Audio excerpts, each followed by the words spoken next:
ऐसे बदली तकदीर। किसी नगर में एक गांव था। गांव बहुत ही खुशहाल व अमीर था। सारे गांव में एक ही परिवार था, केशव का, जो बहुत गरीब था। वो भी अपनी जवानी के दिनों में धनी हुआ करता था, लेकिन धीरे धीरे उसकी दौलत उसके तीनों पुत्रों राम, श्याम और घनश्याम के कारण समाप्त हो गई। वे तीनों बहुत ही आलसी व निठल्ले थे। पूरा पूरा दिन वे गांव में यहां वहां आवारा घूमते तथा शैतानियां करते। उन्हें बस अच्छा खाने और पहनने से ही मतलब था। केशव को चिंता सताने लगी कि ऐसा ही हाल रहा तो एक दिन इस तरह से तो मेरे पुरखों के खेत तथा ये घर भी नीलाम हो जाएगा। अतः उसे एक तरकीब सूझी। उसने तीनों की शादी करवा दी। उसने सोचा, जब घर में पत्नी आएगी तो उन्हें थोड़ा बहुत अपनी जिम्मेदारियों का एहसास भी हो जाएगा तथा वे धीरे धीरे काम करना भी शुरू कर देंगे। लेकिन ऐसा कुछ भी नहीं हुआ। शादी के बाद तो वे और भी निठल्ले होते गए। अब तो वे जो छोटा मोटा अपना कार्य भी करते थे, वो सब अपनी अपनी पत्नियों से करवाने लग पड़े थे। ये सब कुछ देखकर केशव और दुखी हो गया। जो थोड़े बहुत धन के रुपए थे, उसने इन तीनों की शादी में खर्च कर दिए थे। केशव जान गया था कि यदि यही हाल रहा तो वो दिन दूर नहीं जब हमारा सब कुछ नीलाम हो जाएगा और हम सड़कों पर भीख मांगते नजर आएंगे।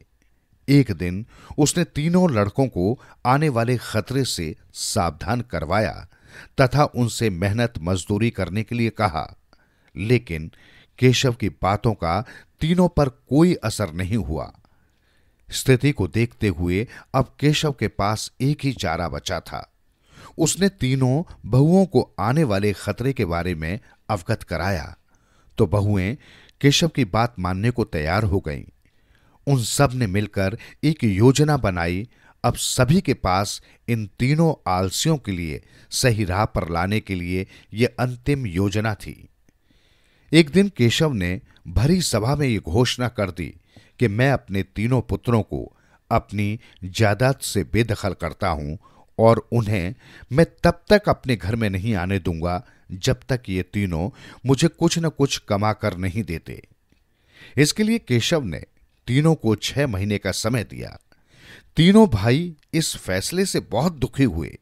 एक दिन तो उन्होंने यहां वहां से गुजार कर लिया, लेकिन जब कोई भी गांव वाला इन आलसियों को अपने घर में मुफ्त की रोटी खाने के लिए रखने को तैयार नहीं हुआ तो उन्होंने छोटा मोटा कार्य करना शुरू कर दिया।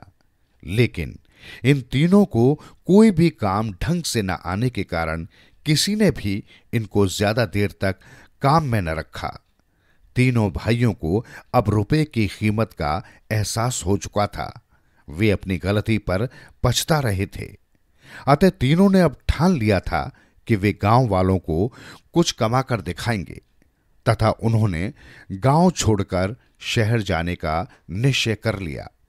राम और श्याम तो शहर में चले गए, लेकिन घनश्याम शहर की सीमा पर स्थित एक दरिया किनारे वाले गांव में ही रह गया। राम और श्याम को शहर में किस्मत से अच्छी जगह पर काम मिल गया। अतः उन्होंने दिन रात जी तोड़ मेहनत से काम करना शुरू कर दिया।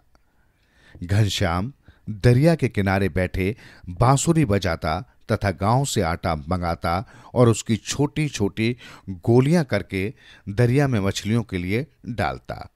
उसकी बांसुरी की आवाज को सुनकर अब रोज मछलियां आने लग पड़ी थी।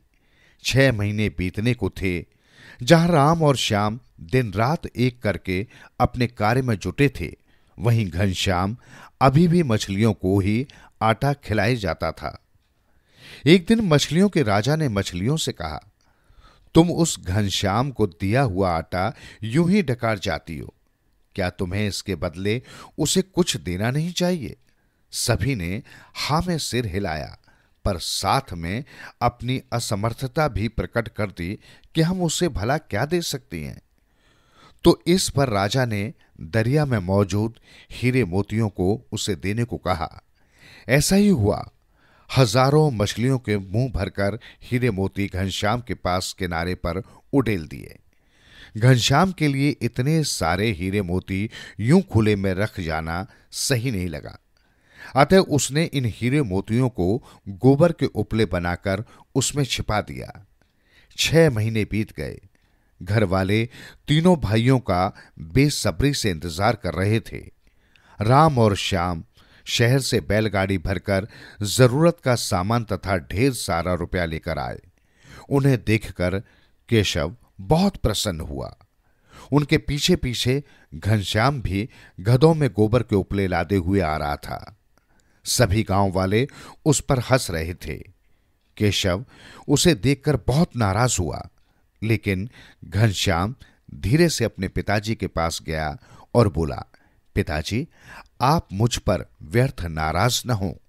ये उपले सिर्फ गोबर नहीं है, इन्हें चुपचाप मुझे अंदर ले जाने दो। केशव ने देखा, सचमुच उसमें हीरे मोती थे। आज केशव को अपने तीनों पुत्रों पर गर्व महसूस हो रहा था। आज वो बहुत खुश था, क्योंकि अब उसके तीनों पुत्र मेहनत करना सीख गए थे तथा वो अब गांव का पहले जैसा धनवान व्यक्ति भी बन चुका था। उसकी योजना ने उसकी तकदीर बदल दी थी।